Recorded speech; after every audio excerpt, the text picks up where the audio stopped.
Hey y'all, how's it going? Well, I never made this type of video before where I'd be talking about this aspect of my personal life, much less in a car.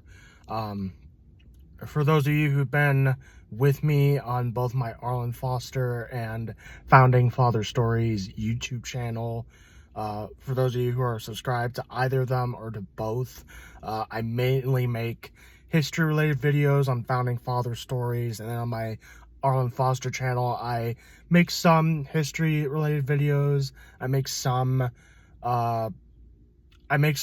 regarding my thoughts on things going on today, even though I typically try to avoid modern news and modern politics and those sorts of things. But one thing I never really touched on is really my personal story, my backstory, and one major aspect of my personal story that I never really opened up before or talked about much is whether or not I've had a dating life, whether or not I've ever had a relationship. And the truth of the matter is I've never been in a relationship. I'm 23 years old, about to graduate college, and I've been alive for 23 years. I started high school when I was 15, and I graduated when I was 19, and I started college when I was 19. And had the situation in high school been that I had gone to an in-person school, I probably would have had a better chance and better luck at maybe a romantic relationship. But the fact of the matter is that I guess part of it was timing. I guess part of it was because I was homeschooled. But I think another huge part of this, and this is mainly what I'm personally feeling, I think another part of this is I've always had this sense that I feel different, quote unquote, from my peers. And what I mean by that, by different, is that all my friends that I've ever made, all the friends that I've ever known my entire life, they've never had to endure 4 brain surgeries when they were in their infancy. They never had to endure cerebral palsy affecting their left side. Their doctors never told their parents that said kid would never be able to walk or talk and that they'd probably have to be institutionalized as a teenager. They were never told all those things. They never had to endure all those things. And while I'm not trying to sound like I'm a victim in this, while I'm not saying that my friends didn't have struggles of their own, it does hurt. It does hurt in a way because, like, I guess for them, they were lucky. I guess for them, they had better timing. I guess because for them, they weren't homeschooled.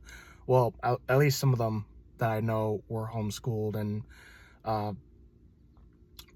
then went to college in person or went to trade school or joined the military.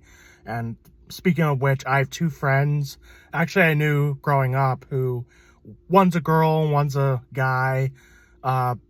They weren't like close friends with each other. They like knew each other through whenever she would visit our house.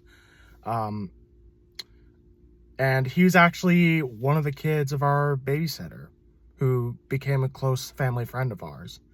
And I found out a year ago that from her mother's social media account, because I haven't spoken to them in like 3 years because we, drifted apart, went our own ways, went our own lives.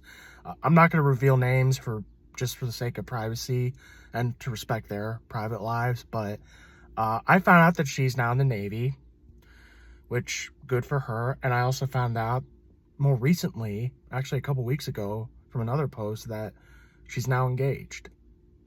And I'm happy for her. I want her to be happy and blessed with a fulfilling and prosperous life. I want that for her. And I was also thinking of the mind to reconnect with her, but I'm not sure I'm at that place yet, not just mentally, but like timing too, because like I still have to finish college. I'm looking for jobs. I'm trying to grow my YouTube channel, my Substack. I got all these things on my mind that it would be a waste of time, and I'd actually be wasting my time thinking about this one specific thing. But when I feel the time is right to reconnect, I'll reconnect. And same thing with my other friend who is now 18, just graduated high school, and he's going into the Air Force, and he has a girlfriend. And this other cello friend of mine, the female one, she's 21 now, and I'm 23. We're like 2 years apart. He's like 3 years younger than her, so that means he's 5 years younger than me, I think. 19? Yeah, 5 years. So they're both in relationships. They're happy. And then my friends here in Lubbock, the college group, some of them are, I think, single. At least one friend I know who's just graduated and is getting ready to also join the military. I think he told me he was single, and but I also have other friends who are both male and female who are in relationships. And I have this other friend, actually from a history class, who's now engaged, and I'm happy for him too. And here's the thing, I'm happy for all of them. I really am. I don't say this with envy or jealousy or any of that, because while I think jealousy and envy are totally two different things, like jealousy is this idea that we're jealous that somebody has something and we want the same thing. Envy is much more extreme than that. Envy is like you're jealous of someone, but you want the exact thing that they have, or that you want to take it from them. But I feel that jealousy and envy can become very toxic when it ruins meaningful relationships. And I don't want to become that person. And it's one thing for me to look at that and say, I wish I had that. And I genuinely do. But there's another aspect of the story that just makes me like feel sad. And that I never had the chance to experience that growing up as a teenager or when I started college. I mean, I had plenty of opportunity in college to like meet people and stuff, and I have met many like girls and, you know, talked to them and made friends with them and all of that, but it never gotten anywhere. It never led to like any form of romantic attachments, romantic relationships. And another reason why I never dated in college was because I was super focused on being a student. And while it's good to get an education, because that's what college is for, while it's good to have your GPA up and not let it tank, which happened to me once, like it tanked from a 4.0 when I started college to the end of my second semester of freshman year, it tanked down to like 2.0. Now I'm back up in the threes. So I had to work my way back up through hard work and learning from failures and setbacks. And now I'm where I am, and I'm happy for that. And I'm happy to be graduating soon, in just a few weeks. But while I'm happy that I went to school to like learn and obviously take classes and be a student, I never had time for things like work at a job or, you know, be in a romantic relationship. And that, honestly, to me, that sucks, because now I feel like I'm behind on everyone else. Now I feel like I have less experience in how to express my, you know, romantic feelings, or how the whole dating spiel works compared to my peers. And while I'm sad that I feel behind, and my other weakness too is that I've always had this deep flaw of comparing myself to others.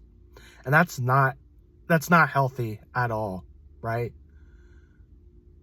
It may seem on the surface that they have like more than you or better than you because social media wants to present it that way, but that ignores the fact that they may have setbacks of their own, that they may have struggles of their own. You just don't know, right? you don't know, especially if you haven't been in close proximity with said person for, all the time, right? And I haven't seen or spoken to these people in years, right?